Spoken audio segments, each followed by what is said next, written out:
আচ্ছা, আপনারা যারা নতুন আফ্রিকান সিগলি ট্যাঙ্ক করতে চাইছেন, আপনাদের মধ্যে এই প্রশ্নটা কিন্তু বারবার আসে যে আমরা এম্বুনা, পিকক আর হ্যাপ এই তিনটে যে আলাদা গ্রুপ আছে মালয় সিগলিটের, তো একসাথে রাখতে চাই পারবো কি না।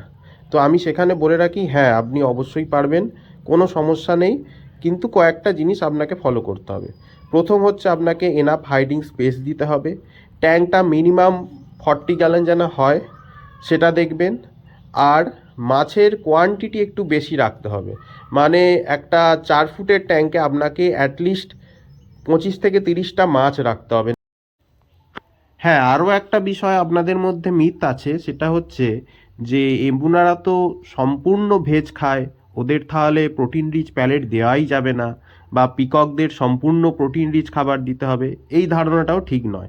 এমন একটা ডায়েট আপনি দেবেন যেটা ব্যালেন্সড, অর্থাৎ পিকক এবং এম্বুনা দুজনেই খুব সুন্দরভাবে খাবে এবং ডাইজেশন সিস্টেমে কোনো সমস্যা নেই।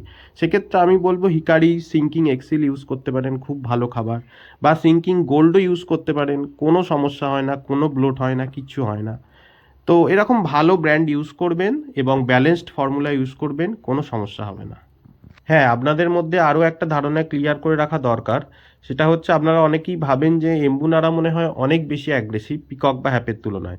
সেটাও সম্পূর্ণ ভুল ধারণা, কারণ তাদের ব্রিডিং বিহেভিয়ার, তাদের ডমিনেন্সের উপরে নির্ভর করে সে কতটা অ্যাগ্রেসিভ হবে। সেটা পিকক হোক বা এম্বুনা হোক বা হ্যাপ হোক। এমন অনেক সময় দেখা গেছে প্রচুর এম্বুনা আছে, বড় বড় এম্বুনা আছে, কিন্তু এক একটা হ্যাপ এত অ্যাগ্রেসিভ, সে কাউকেই ওই কোণে আর আসতে দিচ্ছে না। হ্যাঁ, তো সেইভাবেও বিচার করা যায় না যে এম্বুনারা অ্যাগ্রেসিভ বা পিকক বা হ্যাপ নয় সম্পূর্ণ।